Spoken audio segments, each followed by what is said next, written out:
Good morning, guys. Sound check 1 2 3 1 2 3, or good afternoon, depending on where you're tuning from. Morning. Good morning. Cool. Oh my God. Oh my. Sorry for the technical issues. So we have a lot to talk about. We all are so passionate about Web3, even if Twitter functions doesn't work well. So today we are bringing together two perspectives that do not often meet on the same stage: venture investors and deep builders. And we have here a very interesting crowd. We will still expect some listeners to join, but we have to keep the ball rolling. So let's slowly start and kick this off. So from Gain Ventures, we have Sergey, managing partner. Hi, Sergey. Hello, good morning. Happy to be here with all the guests. Hi, Sergey. And from Boosty Labs, one of the most respected development houses in Web3, we have Vitalii. Good morning, Vitalii. Good morning, everybody. Nice to be here. Where is the second Vitalii? I think Viktor will join us soon. Yeah, thank you. So we will talk about what it really takes to build, to scale, and back Web3 infrastructure that actually ships, and how the VC builder relationship is evolving in 2025. So let's start with a quick intros, and I'm giving a mic to Vitalii. So can you please tell us about yourself, Boosty Labs, main areas of expertise, and how you built such a strong reputation in Web3? Yeah, thank you. My name is Vitalii. I'm Deputy CEO in Boosty Labs. My background is technical. I started in blockchain space from 2016, started as a developer. After that, moved to the more operational and business part and consulting in the enterprise space. Boosty Labs, we are like a big development shop, the biggest in the blockchain space. We help companies and startups in the space to cook the best innovation on the market. We always are in front of the all emergency tech. And realistically answering your question, how we get this reputation, it's because we started as a company who supported a project called Sergey back in 2017. And 2017, it was the most complicated project in the whole blockchain space with the biggest GitHub repository. Helps them to onboard a lot of cool features in the project. And back to the 2019, we decided why we will not show our expertise to the other market. We had a chance to work with such huge guys like Ledger, Consensus, Animal Events, Wallet Connect, Paraswap, and we always help them to implement the biggest challenges in their products to get to the market. But also, we always support early stage startups with good innovation, especially for the last year. We work with a lot of amazing startups in AI space. We established our AI team and started to grow in this space. We became the development partner of the very hype project called X402 from the Coinbase, and we support the space with the agentic payments flow, also providing the custom AI development. Thank you so much, Vitalii. It was so exciting to get to know you a little bit more. And Sergey, can you please take the mic too and introduce yourself and tell a bit about Gain Ventures and our goals? Yeah, absolutely. Gain is pronounced like gaining, not gain ventures, not gate ventures. Even my son asks like, is it gain ventures? And he says that ventures sounds weird. So I guess we're the most weird venture capital firm that is that has the name that is the most obvious name for a venture fund, gaining as opposed to losses.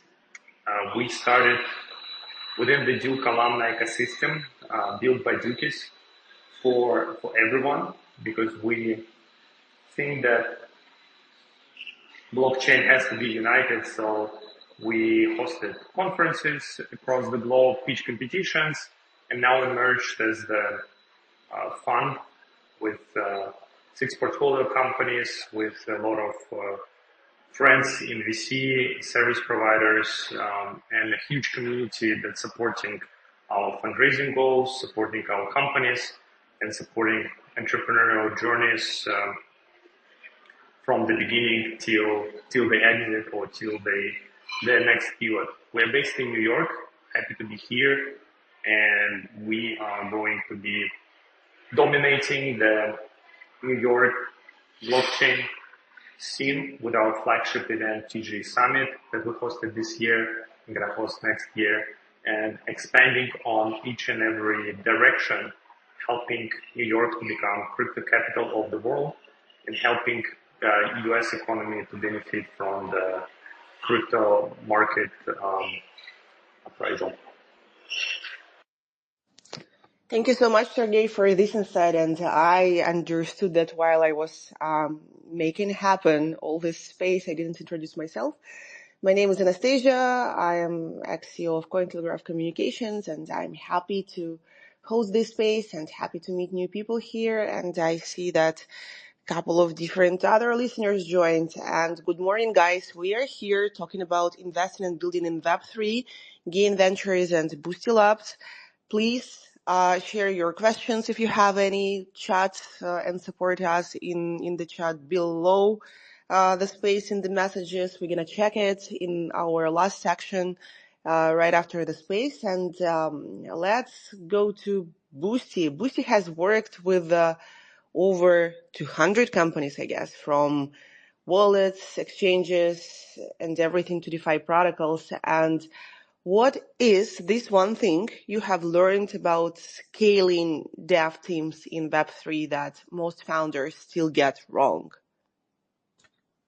I can say that everybody thinks that scaling always in the service company is easy, but I can say that it's like the hardest thing in my life which I did, because like to scale team from the 10 people to 25 is one challenge. After that, you have next challenge is like 25 to 70 people.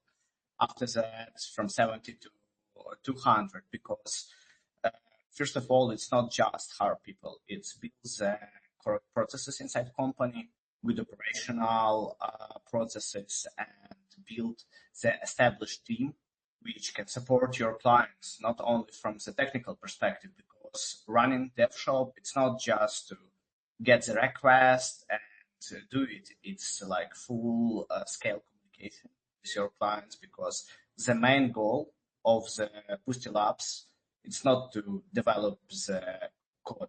It's like to build the business for our customers. And we position ourselves on the market like the most advanced consultancy blockchain company in the space, because we provide not only development resources, we also provide very strong understanding of the landscape. We have a lot of partners who support us in this journey. First of all, if you're going to scale a company, you have to have very strong partners in different fields, because if your clients come to you and ask, okay, I want some simple thing like on a ramp, you cannot tell like, okay, we will try to communicate with Z providers because it's time to market. And blockchain space is maybe the most emergency space and the fastest space in the tech side, because from the idea to the market must be the shortest time. And it's how we really help to our partners to establish not only their product, but also to help them to run this business and to do not just a code.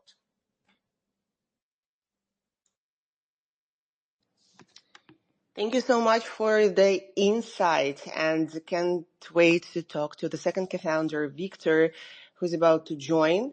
I bet he has a lot of insights either. So yeah, I actually have a follow-up question to the one I just asked you, Vitalii.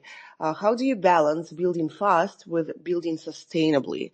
Because it's a major question. Once your business grows, eventually it's very hard to keep things sustainable, especially when clients expect everything yesterday. I think it's in all the industries works the same way. Yeah, I think first of all, it's our team.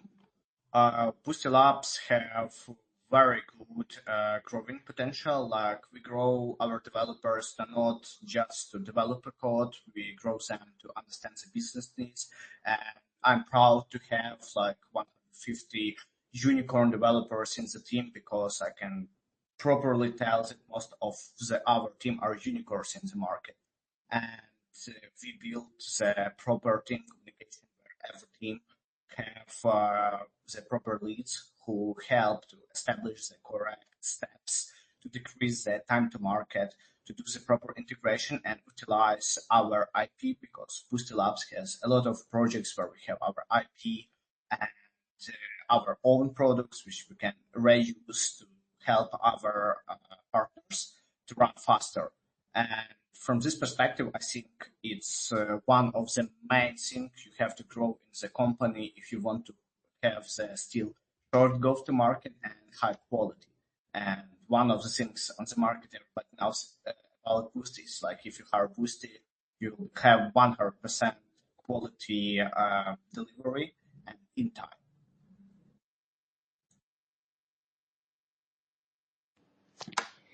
Thank you. Thank you so much. Sergey, circling back all the way to you. So, from VC perspective, can you let us know why you decided to pick Boosty Labs as the main partner? Just a reminder for everyone who is participating during our pitch competitions, you see this beautiful check, which says $44,000 in prizes and all of that.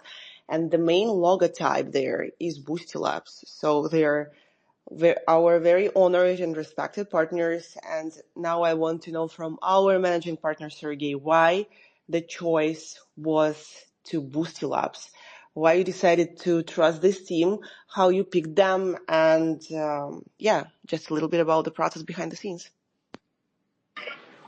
Yeah, thank you, Anna, for the question. And I think Vitalii touched on a lot of points already. I would just highlight them.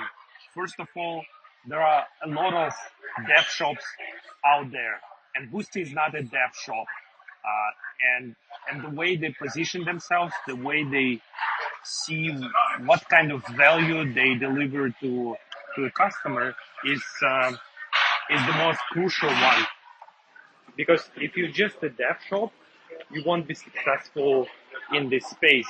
You have to think about scaling the team. You think about all the implementation issues. You have to monitor what's happening with the environment. It's so fast that being simply a tool, developing a code is not enough.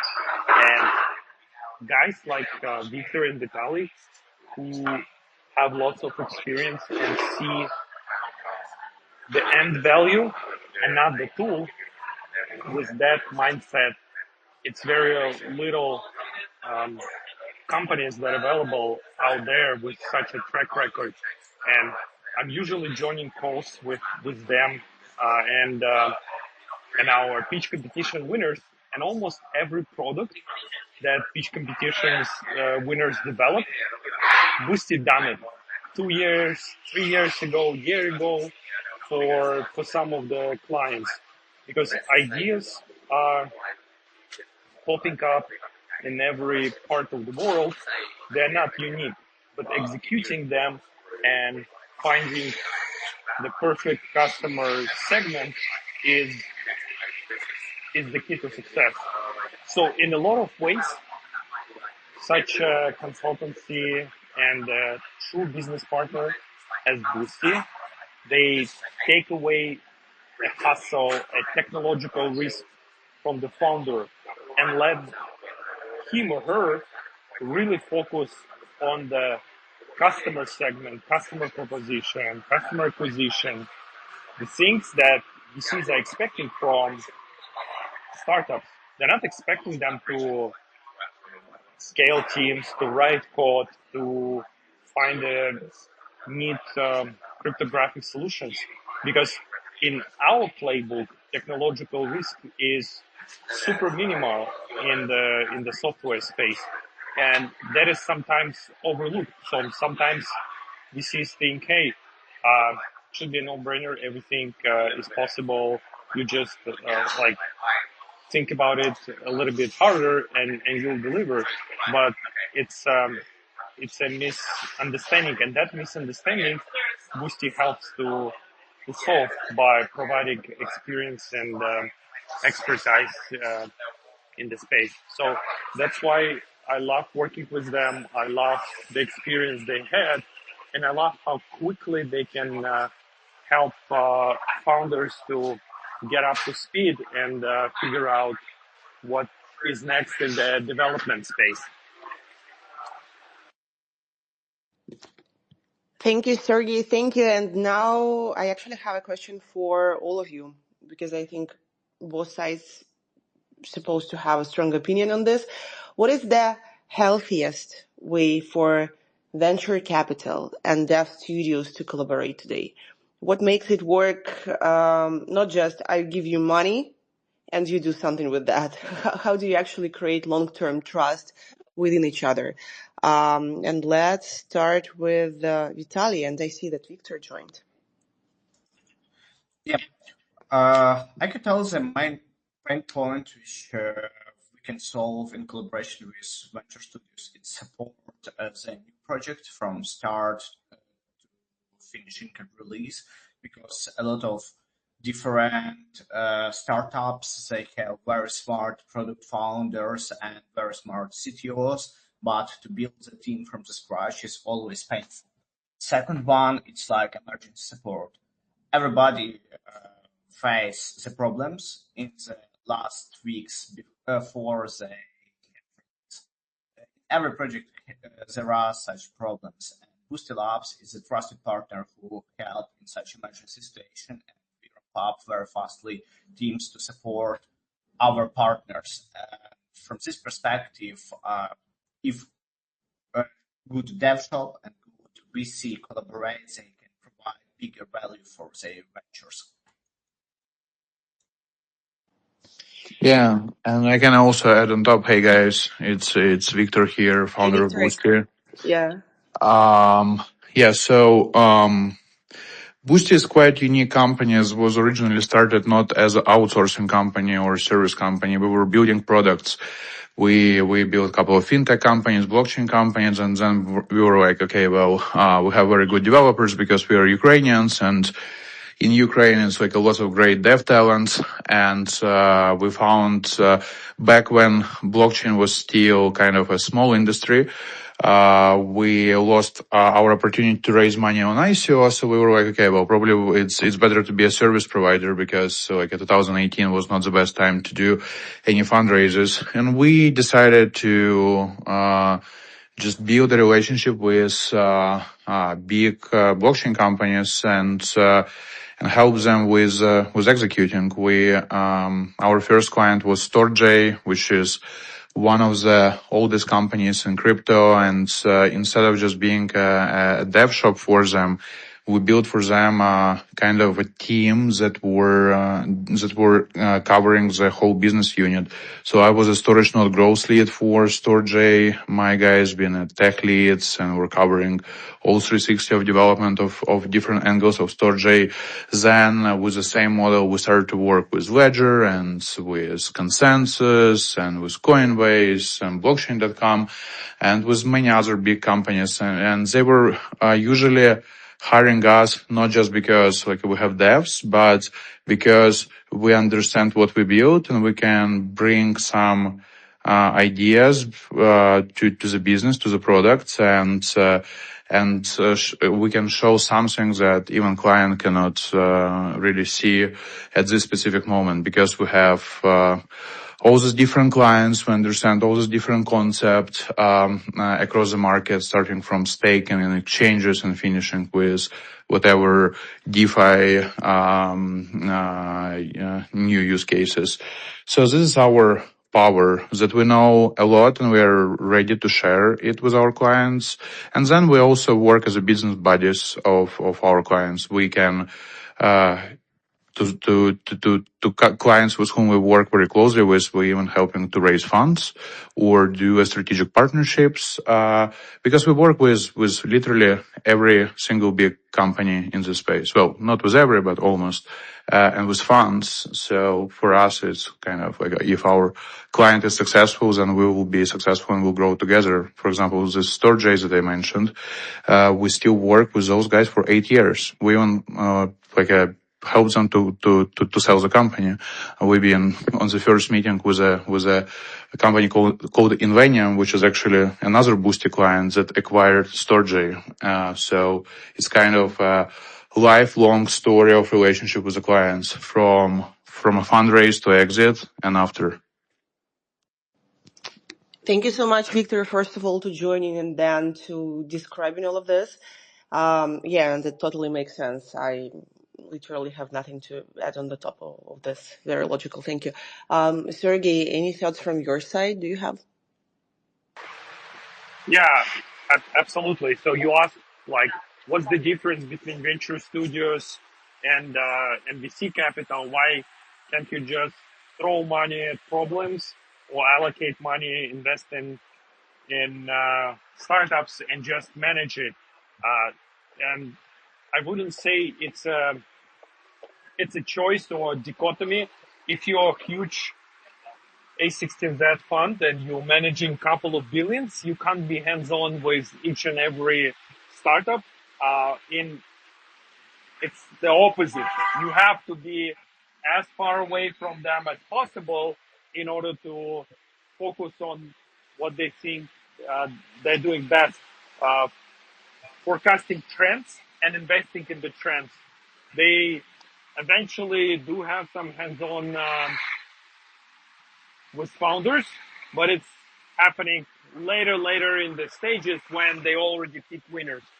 For venture studios and for small venture capital firms like us, the difference is in the service line. As you know, a lot of small capped venture capital firms, they're doing lots of marketing events in the space just to create the distribution, potential users, investors, collaborators, and the venture studio could do the same. It's just they want to provide more services to the startup. My forecast is small venture capital firms will get closer to the venture studios because that helps you just to get faster exits when you are super hands-on, when you understand what's happening and how to sell this company. So I'm in favor of a mixed approach where you breathe the same areas, founders understand their problems, and you help them to solve it, whether it's with your services or your partner services or some other ways that you can solve it. And in this regard, I don't care whether it's called venture studio, small venture fund, and angel network. Doesn't matter as long as it generate enough of returns to make investors happy and ability to write checks and help founders. I don't care what's the name for it. The easiest job is just to allocate money and wait for the winners. And that's for big funds. And essentially some of the entrepreneurs, they're turning away checks from big companies because they understand they get money and they are on their own. They might not even get a return call from a big VC because they are not on the top priority list if they have some questions. They've got money and that's the easiest what VC can give you. But what Viktor explained with helping with the potential acquisition partner, even joining the roadshow and pitching on behalf or together with the partner, uh, that's the true spirit of the industry that we're building. And I don't care how to, what name to put on it. Actually, Sergey, I have a point here. We were also like thinking about Boosty Ventures, Boosty Venture Studio, and different like venture spin-offs. And we back in 2021 we started Boosty Venture Studio, which right now called Asteroid.xyz. It's a separate entity to Boosty with its own management. But we were thinking originally that, well, okay, what is actually venture studio? And venture studio, some people thinking that you invest in founder and founder do everything, which is actually it's not exactly true. And we understood this after like launching a couple of products like this, when you bring the founder and you think he's cool and he eventually not cool, and you need to remove this guy, or maybe even do a couple of iterations of moving people around until you build the best team, and then this team can kind of execute. So venture studio for me, after this 4 years of doing venture studio, is like it's actually like startup studio. You actually build the startups. And if you're lucky with your co-founders, because eventually venture studio cannot be a co-founder forever, then you succeed. If no, then no. Incubator or accelerator is quite different. It's like you bet on a founder, you give him some support and a little bit of money, and then founder just do whatever he wants, and usually they fail because there is most of the, well, it's okay, it's okay. And what I found over years that I actually agree with you, Sergey, that it's better just like to give money and just like wait for a winner. So the summary of this will be is that doing venture studio is so hard because doing a company is so hard. So it's very important to have a good co-founders, to build a good team, and that's where actually Boosty acts very well. So we can act as a kind of co-founder. Some clients actually want it and like it. Some clients just like prefer us to use as a dev resources. Some clients like to use us in the middle. So the beauty of Boosty is that we're very, very flexible, because there is the only way to succeed in Web3 space is to be as flexible as possible, because being just a typical outsourcing company, I mean, there is so many outsourcing companies, but there is maybe one competitor on the market who is the same size as us. So, yeah, it probably shows something. Thank you so much. Yes, makes sense. If you are not I like, flexible in this place, yeah. sorry, Anna. I like the perspective that in a venture studio or venture fund, you can have a really co-founder as an institution with its own processes and values, and hopefully that lives a little bit longer in the cycle than a physical person, and that part could be stable along the company journey, as opposed to having two co-founders that are people and they get into fight. At least one in the venture studio space is not an exact person. It's a company. So it's in my opinion, it shall provide a little bit more stability, especially when big companies start to get back to innovation and thinking to launch their products.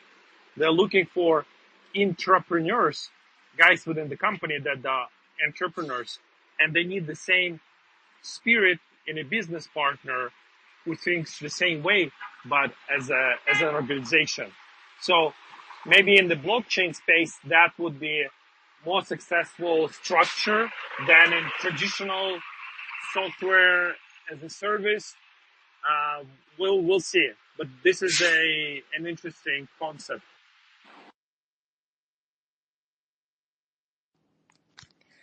Thank you, guys. So since we started to talk about the hints, and I think the first one for everyone who listens goes from Viktor: to be flexible in the space. If you decided to build anything in Web3, you can have one idea and end up building something completely different, and it's totally fine. This is the flow of the space, and you have to get used to. It's very hard to be sustainable. It's like riding on the wave. So let's continue with the advices. What is your advice for founders who are just starting out and thinking about whether to hire an external team like Boosty, because as Viktor said, that Boosty is for everyone, or is it better to build in-house from day one? So can you please tell the difference so companies out there can make their choice, how it's more sustainable for them to go to work with Boosty or to build something in-house? Well, so Uh, okay. Everyone want to build in house because it's so obvious. You control the process, you control the team, or you have just the feeling that you control it. So, and this is actually the most important question that founder need to ask himself. Okay, is he really control the team? And, from our experience, okay, working with American founders, it's most of the American founders they're very good in business, but not as much of them are very good in tech. However, they're very good in product. So, but tech is a little bit different from product. Tech is about delivering. Product is about ideas and researches. So, while Eastern Europeans are better in delivering tech and not as good in actually BD or marketing. So if you're like a single founder from States or maybe from Western Europe, and you don't have a strong CTO who actually been managing and building teams and you don't have your own team, you have two choices. You can take this risk and try to build a team yourself, and hopefully all will work out, or just like hire someone. Well, you can hire Boosty, which will be a little bit more expensive, but you will get the delivered result. Or you can hire someone else for cheaper and also can get a result or not. So it's very depends on the strengths and weaknesses of the founders. So if I would be a founder with a strong CTO and with couple of devs I can trust, potentially I would bootstrap myself, to be honest, without involving Boosty or any other outsourcing companies, because it's fair. Like, you can control the process and you can iterate fast. However, if you don't have a proven team that you can trust, that they will deliver, but you're a very good salesman and you can raise money quick, then probably better to do POC MVP with Boosty. You will get a result. You will not lose money of your investor, and then you can decide if you will succeed with a getting strong CTO. And then the CTO can build a nice team. You can just like move forward yourself, or you can just like give Boosty team under management of your CTO, or under your VP of engineering, and also will be quite good, because I mean, instead of like taking care of recruitment and HR processes, CTO can focus on architecture and management stuff. So it's always choice, and you just like need clearly understand what your strengths and what your weaknesses, and like as a wise entrepreneur and founder usually improve his strengths and delegate his weaknesses. So this will be my advice to a founder.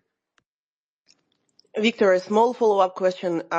Since you're deeply in this space and you understand your particular professional deformation, do you have in mind any trends in blockchain development you're most excited about? Maybe it's already a matter to talk about 2026, not just 2025. Is there any trends in blockchain development? Because you have to be in this niche to really know them. Oh yeah, of course. It's everything related to Bitcoin, Bitcoin DeFi, Bitcoin L2s, Bitcoin everything, because there is a hyper Bitcoinization happening right now. and Bitcoin is the main asset that's been adopted by institutionals and retail. So I would recommend to look in Bitcoin, whatever, as much. On the payment side, on investment, on institutional, there is like lots of opportunities in Bitcoin that was not touched by crypto market yet, because everyone was thinking that Bitcoin is just a gold, but actually Bitcoin is a little bit more than that. Not just too much people understood what Satoshi put inside of a UTXO model of a Bitcoin. It was not made because he did some crazy stuff. It's actually made for purpose instead of account models that Ethereum, Solana, and all other chains provide. Besides that, intersection of AI and blockchain is cool, like X402 payment protocol by Coinbase is pumping up. I think it's not just gaining momentum, but it will be actually one of the major payment standards of the internet. So looking in this direction, short, mid-term should make sense. Privacy something always good, because blockchain require more privacy solutions, and right now the market is a little bit more acceptable to different privacy solutions. So I think it's also pretty cool. And just general retail adoption, not crypto degens, but just the people who can use crypto in a daily life. So for example, in Africa, people use crypto for payments. Like in Bolivia, you can buy some stuff in supermarket with USDT. While in probably the most developed country like Korea, you cannot pay with crypto for everything. Well, there is like some places where you can pay with Bitcoin Lightning probably, but that's it. So I think the next step in Bitcoinization, blockchainization will be actually real world where crypto can be actually used as a payment method. Because at the end, crypto and blockchain is a technology for just three things: payments, trading, and gambling. Every other use cases are just like a coming out of it. Of course, you can say identity and privacy, but it's all to support these three financial use cases. So yeah, that's my point. Thank you, Viktor. Yes, I completely agree that no one needs technology which nobody uses, and RWA is also one of my favorite topics to discuss. Vitalii, do you have your word of wisdom for those who just started to explore blockchain space? Any attention to anything they have to look at from the first sight, or any conferences you can advise, or like anyone to follow except Boosty and Gain Ventures, because I'm sure they will.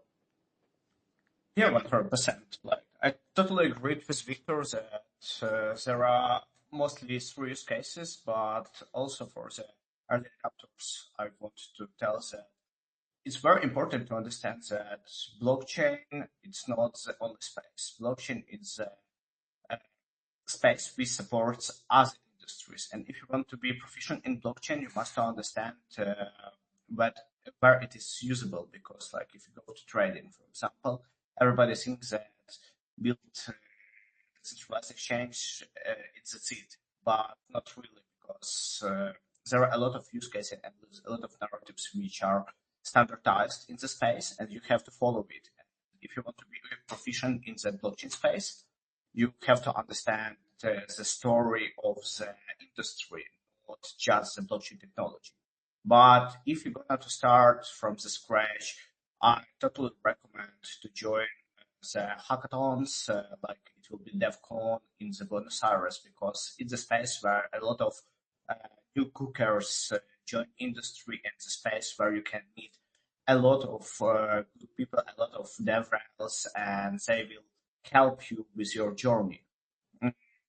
Generally speaking, like I want to add some small points to the Viktor speech that like Asia is also a major market, but not only Korea, because Korea is like always in front of the blockchain technologies in this space, and Singapore, but realistically the biggest step last year did Thailand, which provided possibility to pay tourists in crypto for every goods, and had the biggest adoption in the Asian market. And Vietnam are going to do the same. And if you wanted to go in the industry and understand where to start, you must choose first of all what you're going to do there and educate yourself around the topic of blockchain, and after that deep dive how blockchain solves these problems.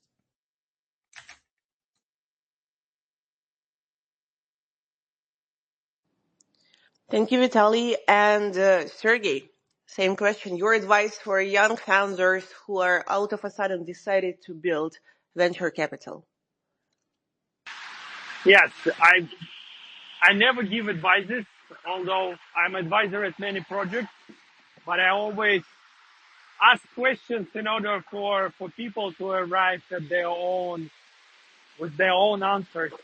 So instead I will give you how I see the future in 2026 and beyond. It's whatever you've seen in the movies 20 years ago, in sci-fi, in kind of like movies about the future. It's gonna happen in the next couple of years. The stuff that our portfolio companies do, the advancements in all the aspects, AI agents, digital twins, DeFi tools, it's such a mind-blowing that the future is already here. It's just, it's uneven across the world. And to be part of that future, you just choose the part that you want to build and enjoy it. I think it's such a powerful statement. And with this, I'm happy to wrap things up. That was such a great conversation. Big thanks to Sergey from Gain Ventures, to Vitalii, to Viktor from Boosty Labs for sharing your experience and insights. And for everyone who listened to us, make sure you follow Gain Ventures and Boosty Labs to stay tuned for upcoming collaborations and new episodes. This space has been recorded, so you can have the access to recording and circle back to your favorite parts whenever you want. And feel free to share the space and tag us. Thanks for joining, and have a great day. Thank you, everyone, for the conversation. It was a pleasure to start my morning with all of you. Thanks, everybody.